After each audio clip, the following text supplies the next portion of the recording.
C'est pas vrai.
Dans le centre de nos et souvent, ils sont financés par des sociétés, par des entreprises. Même des gens qui font voilà, des trucs, des ONG. Et c'est là que je me demande.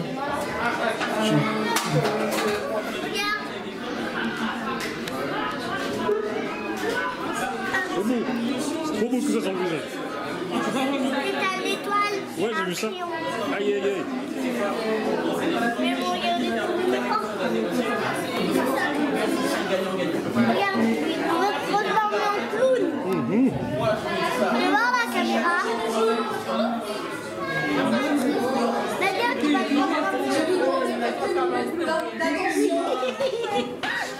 te minutes déjà pour vous remercier.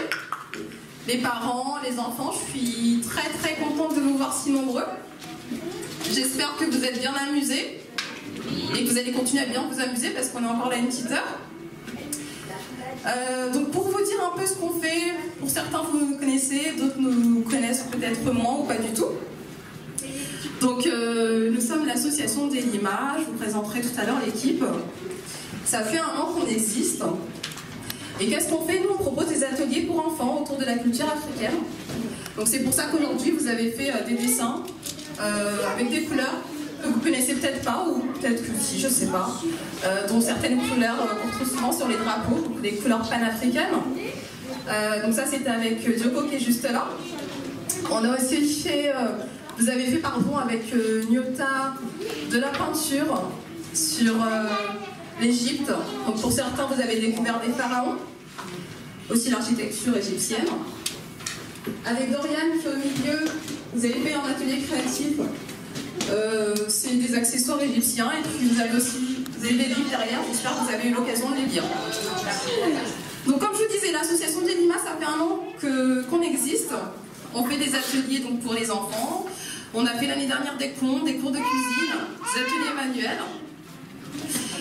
Et pour la rentrée, on voulait proposer un nouveau thème, d'autres activités. Parler des humanités classiques africaines, je ne sais pas si vous connaissez, mais je voulais rapidement vous en parler. Du coup, je vais juste reprendre quelques termes de Jean-Philippe Omotunde, qui explique pour quelles raisons les humanités classiques africaines doivent être étudiées.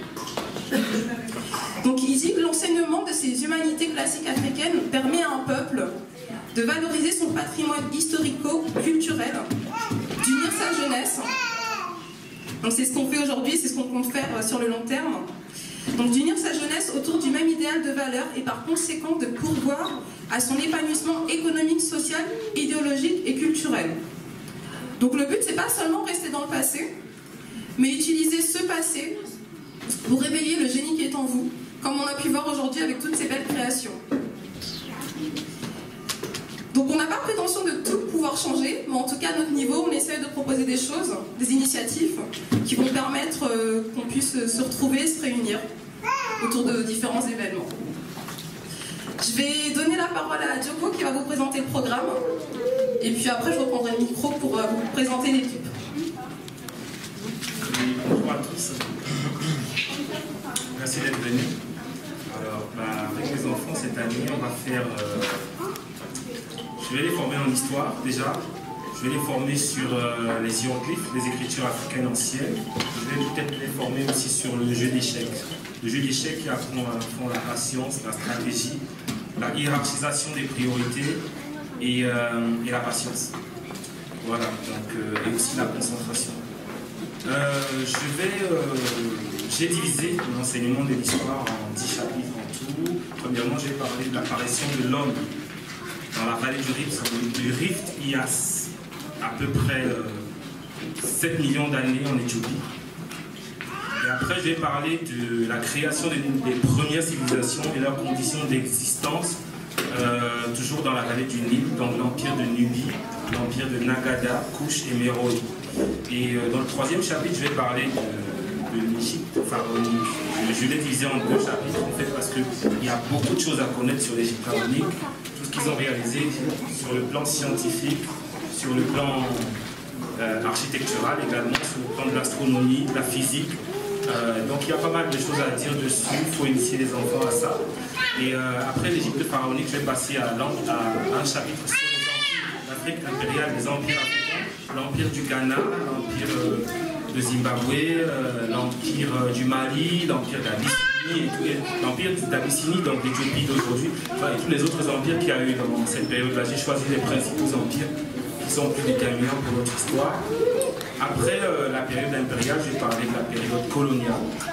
On va parler de la colonie qui a duré à peu près 500 ans.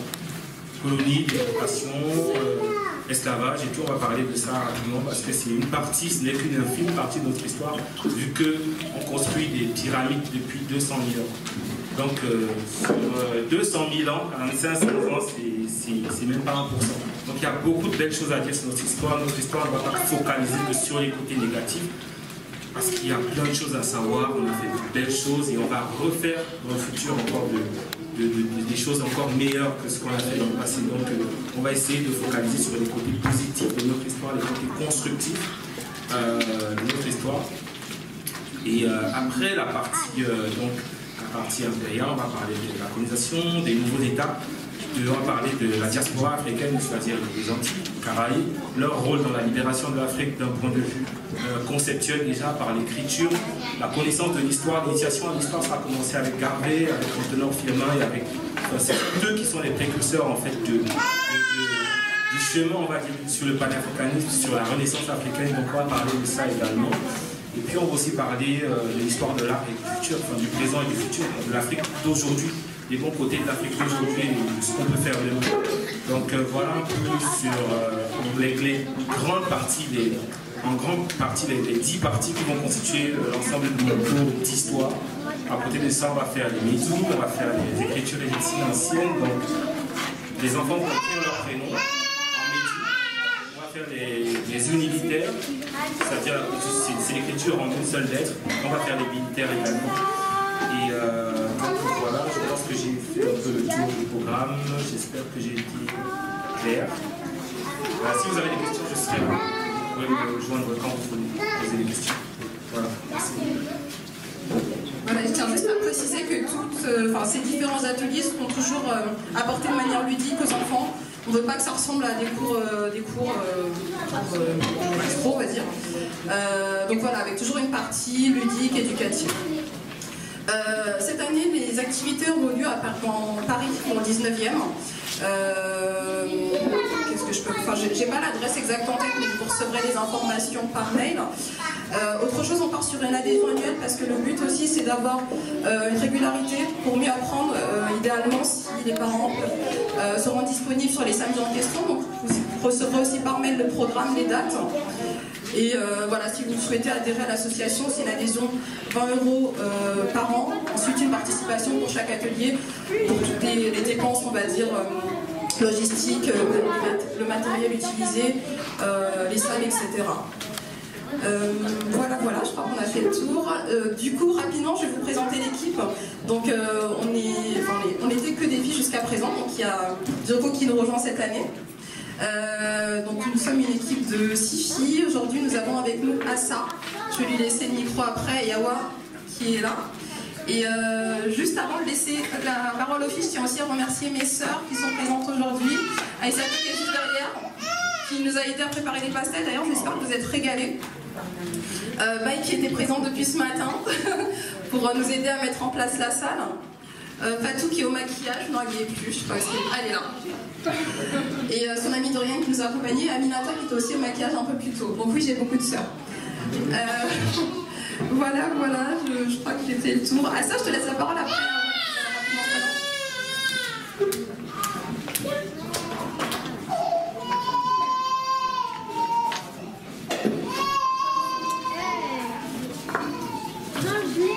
Bonjour, je vais rajouter ce qu'ont dit Diarra et Djoko. Alors déjà c'est un plaisir de pouvoir échanger parce que j'ai échangé avec pas mal de parents ou tontons, tata qui sont venus aujourd'hui accompagner leurs enfants. Moi, ma place et mon positionnement dans cette association, c'est qu'on fait beaucoup de choses pour les enfants, mais aussi, on fait aussi des choses pour les parents. Donc je vous invite, quand vous accompagnez vos enfants, il y a aussi des ateliers qui vont être mis en place pour les parents. Vos enfants sont vos prunelles, vos investissements. C'est un investissement, c'est une plante, c'est quelque chose dans lequel on donne du temps, de l'amour, de l'argent, des nerfs, plein de choses. Les ateliers que moi j'anime et que je mets en place du coup avec l'association, c'est pour vous permettre du coup d'échanger, se remettre en question et aussi échanger avec d'autres parents sur des problématiques que vous pouvez rencontrer ou aussi se perfectionner. De toute façon, il n'existe pas de parents parfaits. Aucun enfant n'est parfait non plus, mais on peut toujours s'améliorer. Voilà, merci pour votre écoute. Ah, je suis Assa, coach. Fondatrice de coaching, vous me retrouvez sur Facebook, Instagram. Et je suis aussi à l'accueil, si vous avez des questions, n'hésitez pas. Je ne mords pas. Ah ouais, tu peux dire un mot pour te présenter ? Alors bonjour à tous, bonjour les enfants, bonjour les parents. Alors moi je m'appelle Awa, je suis trésorière de l'association. Alors j'ai pas beaucoup participé cette année à tous les événements qu'il y a pu y avoir. On m'avait pas beaucoup vu, mais voilà, on est surtout en soutien des animateurs, des intervenants plutôt qui participent et qui donnent de la science à vos enfants. Et en soutien aussi à Diarra qui fait un merveilleux boulot. Donc je voulais aussi se rendre hommage parce que sans toi, tout ça n'est pas possible. Donc merci. Et j'ai envie de dire aussi que sans vous, c'est pas possible aussi. Toute seule, c'est un peu difficile. Merci. Et je veux pas oublier Nyota aussi. Nyota, tu veux bien dire un petit mot ? Je la remercie aussi infiniment, Fatfan. Donc n'hésitez pas à discuter avec lui. Dédicacez aussi votre livre, si vous l'avez acheté ou si vous l'avez déjà. Voilà, je te donne. Bonsoir à toutes et à tous. Je m'appelle Nyota et j'ai fait moi aussi des ateliers pour les enfants, mais pour l'instant, je ne suis pas organisée en association. Donc c'est individuel, je le fais à Cergy chez moi. Donc ça fait déjà 3 ans. Donc en fait, j'enseigne parce que j'aime beaucoup en fait transmettre ce que je sais depuis toute petite. Donc je me dis enseignante autodidacte. Et en fait, ce qu'il y a, c'est que je prépare énormément de support pédagogique. Parce que pour moi, c'est très important que les enfants aient vraiment des feuilles avec des dessins, avec des écritures, et que voilà, ils puissent avoir une trace en fait de ce qu'ils apprennent. Et du coup, là, dans les mains, en fait, j'ai mon livre, en fait, le premier livre que j'ai fait, qui permet aux enfants petits de 3-4 ans de pouvoir apprendre leur histoire de façon ludique et pédagogique Donc il y a dans ce livre beaucoup de coloriages et d'images. Et ainsi les enfants, accompagnés de leurs parents ou de leurs grands frères, de leurs tantes, etc., ils peuvent en fait appréhender l'histoire. Sur ce premier tome, je parle en fait de l'origine de l'humanité, de la Nubie et de l'Égypte ancienne. Et après, sur les autres tomes, je poursuivrai sur les autres empires, les royaumes africains, pour arriver jusqu'à la diaspora africaine de Martinique et de Guadeloupe.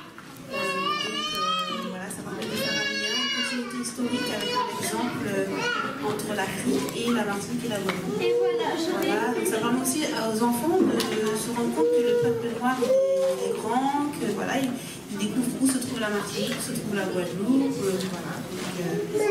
Donc, pour revenir sur les ateliers que je fais, pour l'instant, en fait, ce qui se passe, c'est que j'interviens, comme aujourd'hui, je peux intervenir en partenariat avec des associations ou des personnes qui souhaitent que j'anime des ateliers.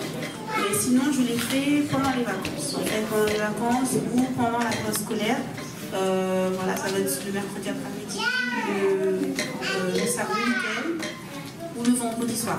Donc après, ça dépend des gens, s'ils peuvent venir, si, voilà, comme je suis sur Sergi, voilà, ça dépend des personnes, s'ils peuvent venir ou s'ils ne sont pas très loin. Voilà. Je sais que ce n'est pas évident, mais n'hésitez pas à venir même 2-3 fois dans l'année, c'est comme ça. Parce que je vous dis, moi, je mets un point d'honneur à ce que l'enfant reparte avec un support pédagogique.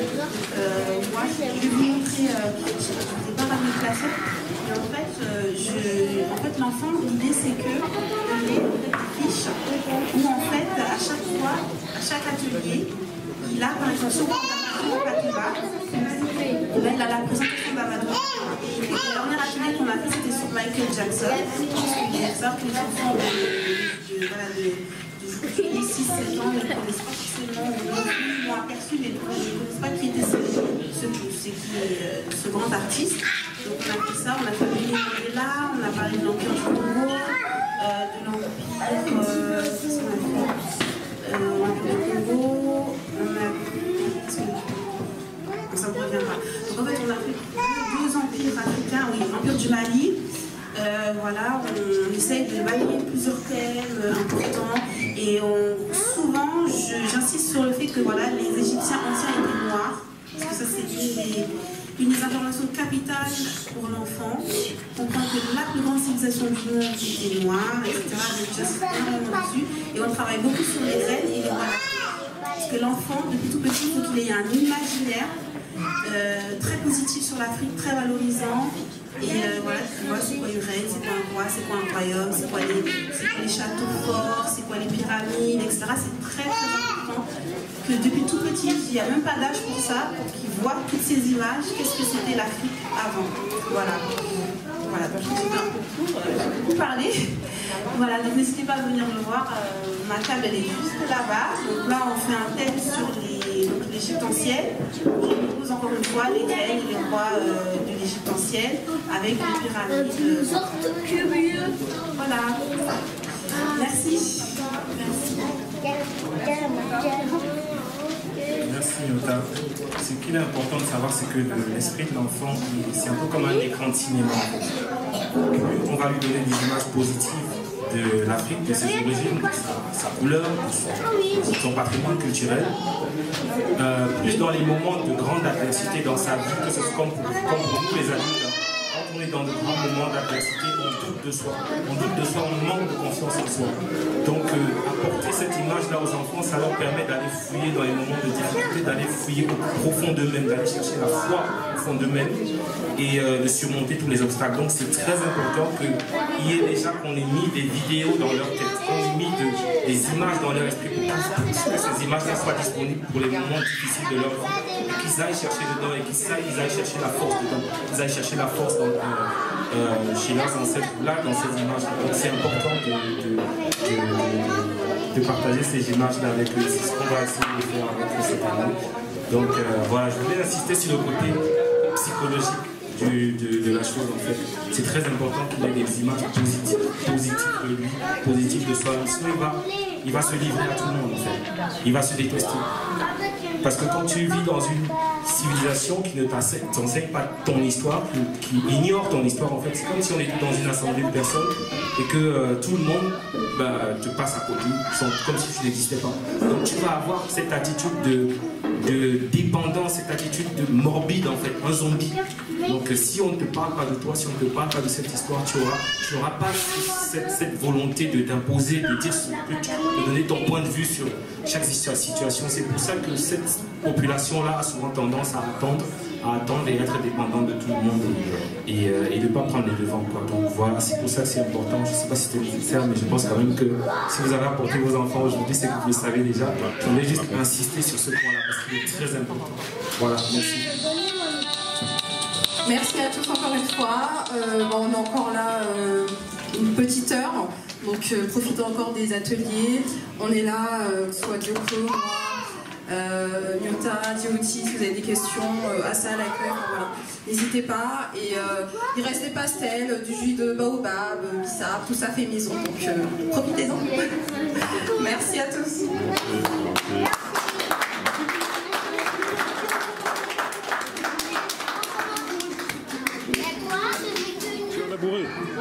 Lisons-nous les choses avec Diarra et monsieur Dioko.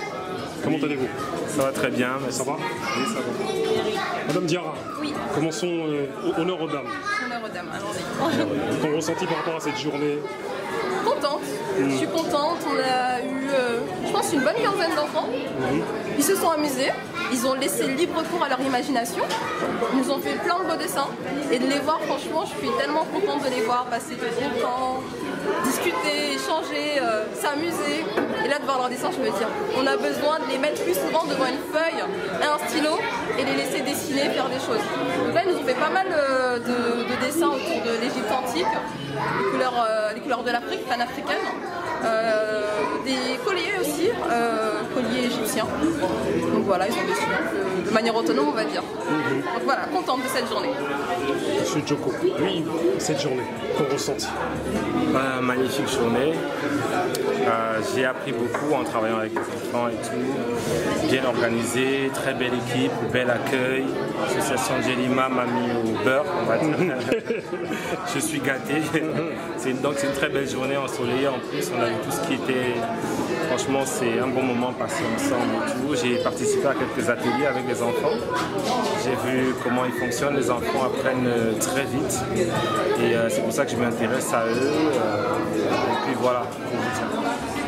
Diarra, oui. Qu'est-ce que Jelima? Alors Jelima, nous sommes une jeune association basée sur Paris 13e. On fait essentiellement nos activités dans le 19e. Donc ça fait 1 an qu'on existe et on propose des ateliers autour de la culture africaine aux enfants. Donc durant l'année 2018-2019, on a proposé essentiellement des contes, des cours de cuisine, des ateliers créatifs. Et pour l'année 2019-2020, on voulait continuer dans cette lancée mais aller un peu plus loin, plus rentrer dans le sujet on va dire, et parler des humanités classiques africaines. Donc sur une année avec Dioko, on a préparé un programme. Et l'idée c'est de continuer de proposer des ateliers ludiques et créatifs, mais en rentrant dans l'histoire. Voilà, donc nous, notre type c'est les enfants. On a voulu s'attaquer aux enfants parce que le constat c'est qu'il y a beaucoup de choses qui se font pour les adultes et on oublie les enfants, or que les enfants c'est la base. Et puis pour moi il fallait vraiment commencer par eux pour les aider dans tout ce qui va être développement, créativité et qu'ils grandissent en étant conscients de leur histoire. Pour moi c'était important. Et puis les enfants en fait ils attendent que ça, qu'on leur apprenne, qu'on leur montre, qu'on leur explique. C'est des éponges, ils absorbent les informations. Donc moi ça me tenait vraiment à cœur de faire des choses avec eux. Mais Dioko, tu as balancé un message qui était très fort tout à l'heure. Et ton message fait écho à ce que Diarra dit. C'est-à-dire que c'est les futures générations. Là même on en parlait en voix off. On se concentre beaucoup sur les adultes, mais en vérité, ces petits qui ont 5 ans ou 10 ans, en auront 20 dans 10 ans. Et si on les a bien éduqués, Oui, bien sûr, parce qu'il faut qu'ils apprennent assez tôt ce que nous on a su très tard. Parce qu'on a su certaines choses très tard, certaines choses sur notre histoire, ce que l'Afrique a apporté à l'humanité dans tous les domaines. on ne le savait pas, nous on vivait un peu comme des figurants dans la vie en fait, on n'était pas des acteurs. Donc le fait de les initier très tôt à leur histoire va faire qu'en grandissant ils seront plus acteurs dans leur vie, ils ne vont pas se voir, non seulement ils vont savoir de quoi ils sont capables, ce que leurs ancêtres ont fait, ça veut dire qu'ils peuvent le refaire, ils vont savoir de quoi ils sont capables, ils vont développer leur confiance en eux et ils vont aller beaucoup plus vite que nous dans tous les domaines. Donc je pense que la base c'est sur les enfants, comme dit Frédéric Douglass, il est plus facile de construire un enfant que de réparer un adulte. Donc en travaillant sur eux très tôt, je pense que l'avenir sera assuré et j'apprécie beaucoup et je respecte beaucoup l'initiative de Diarra, à laquelle j'adhère d'ailleurs cette année.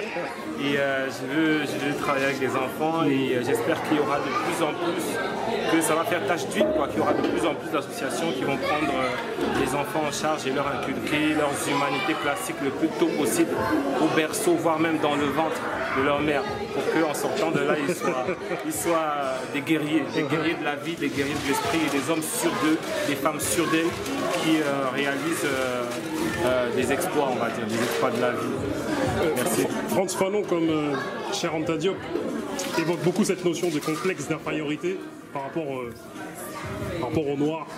C'est-à-dire, il parle beaucoup de cette notion du fait que les Noirs ont un complexe d'infériorité par rapport à d'autres peuples. Et vous pensez que éduquer, transmettre l'histoire à ces jeunes Africains et autres, ce serait une manière de combattre ce complexe, selon vous? Oui, bien sûr, c'est tout simplement le principe de causalité. Le principe de causalité, c'est-à-dire que lorsqu'on voit un effet, il y a forcément une cause. Ce qu'on observe aujourd'hui, ce complexe d'infériorité, c'est juste une observable, c'est un effet, mais il y a une cause à ça. La cause est que ces enfants, ces personnes complexées n'ont pas de connaissance d'eux-mêmes. Ils ne savent pas de quoi ils sont capables. C'est pour ça qu'ils ne savent pas, en fait. Ils n'ont pas eu la chance d'avoir accès à cette connaissance. Donc forcément, ils ne se voient pas dans la vie comme des acteurs. Ils se voient comme des assistés, comme des figurants, quoi. Ils sont là, ils attendent de tout le monde, ils attendent de l'aide des prophètes, ils attendent de l'aide du gouvernement, de l'ONU, de je ne sais pas qui. Mais en fait, ils ne savent pas qu'eux-mêmes, ils ont la solution à leurs problèmes. La solution est toujours interne. Donc effectivement, la cause de ce complexe d'infériorité, c'est ça. Et c'est un complexe d'infériorité vrai. Donc moi, je pense que inculquer aux enfants très tôt leurs humanités classiques permettra de remédier à la cause qui permettra de remédier à l'effet. Donc on n'aura plus le même effet. L'effet sera différent. Je suis convaincu de cela. Diarra, tu penses que ce que vous faites aujourd'hui, oui, c'est-à-dire transmettre l'histoire, différenciera ces jeunes générations des générations précédentes qui, elles, parfois baissaient la tête parce qu'ils ne savaient pas qui ils étaient? Clairement, ah oui, mais sans aucun doute même, je dirais. Je pense vraiment que si on les, entre guillemets, on les éduque, parce qu'on n'est pas non plus là pour prendre le rôle des parents, mais si dès le plus jeune âge, on intervient, on leur fait prendre conscience qu'ils ont une histoire, contrairement à ce que, je tairai le nom, mais contrairement à certaines personnes ont pu dire, qu'ils ont une histoire, ce sont des génies en fait. Ce sont des génies, ils sont capables de faire autant que les autres, et il ne faut plus qu'ils pensent qu'ils sont inférieurs. Et je pense en intervenant en tout cas auprès d'eux et en faisant en sorte qu'ils soient conscients de tout ça, ça peut les rendre plus forts. Surtout que l'esclavage et la colonisation, comme on nous apprend dans l'école occidentale, ouais, c'est une partie infime de notre histoire. C'est ça, exactement, c'est ça. Donc effectivement, il faut en parler parce que ça fait partie de l'histoire, mais il n'y a pas que ça. Moi, j'apprends encore aujourd'hui plein de choses sur mon histoire. Et je suis fière aujourd'hui, je suis soninké, je suis fière aujourd'hui d'être soninké parce que derrière on a une super belle histoire et malheureusement on ne nous l'apprend pas. Donc oui, donc on doit arrêter au bout d'un moment de parler que de l'esclavage, de la colonisation, parce qu'avant ça il y a eu d'autres choses et il va continuer à avoir de très belles choses. Tout à l'heure tu as dit une chose très importante, tu disais que on n'est pas focalisé, enfin on se sert, enfin je le dis avec mes mots, mais qu'on se sert du passé pour entre guillemets s'épanouir dans le présent. C'est ça, c'est-à-dire que vous ne restez pas focalisé sur le passé. Voilà. En fait, on va parler du passé, mais pas juste pour rester dans le passé, parce qu'effectivement, il y a de très belles choses qui ont été faites, donc il faut en parler, mais il faut utiliser tout ce qui a été fait, s'inspirer pour l'utiliser aujourd'hui et encore mieux faire en fait. C'est dans ce sens-là, effectivement, j'ai parlé de ça tout à l'heure en disant le but c'est pas juste rester dans le passé, mais s'en inspirer, faire ressortir le génie qui est en nous. Très belle phrase, j'ai retenu cette phrase tout à l'heure. Magnifique. Ouais, c'est vrai qu'on entend souvent, moi j'écoute pas mal de personnes comme Jean-Philippe Mokoundé que je citais tout à l'heure, et on sort souvent cette phrase, le génie, déni, donc je me l'ai réapproprié et j'aime l'utiliser. Donc pour finir, vous pensez qu'il est nécessaire, parce que voilà, on n'est pas vieux, nous sommes des mi-jeunes, mi-vieux, nous, là, aujourd'hui, là. Mais on a conscience du fait que les Noirs, comparés à d'autres, ont ce complexe. Et vous pensez qu'il faut qu'ils apprennent que déjà, il y a des livres sur les inventeurs noirs, comme quoi l'homme noir et l'Africain a contribué à l'évolution de l'humanité comme tout le monde. Vous pensez que c'est nécessaire? Oui, c'est une nécessité. C'est une nécessité. Moi, je peux répéter la question. Non, je disais que vous pensez que c'est une nécessité que les jeunes noirs, ils ont plus de complexes que les autres, apprennent que déjà, par exemple, voilà, dans les inventeurs de l'extincteur, de l'interrupteur, ce sont des noirs. Oui, oui, pour moi c'est nécessaire parce que c'est, comment dire, c'est que à partir du moment où on se connaît, on connaît la réalité des faits, là on va être plus confiant.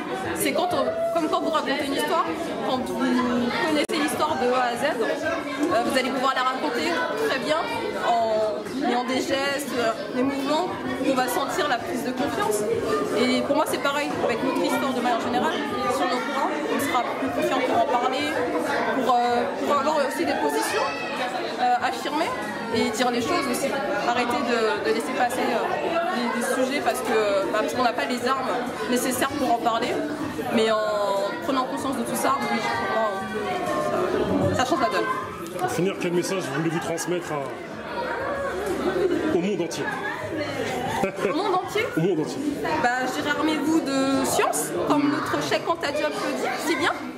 C'est très important parce que quand on s'arme de connaissances, de science, rien ne peut nous arrêter. Je dirais au monde entier, à mon peuple, de s'armer de connaissances jusqu'aux dents, de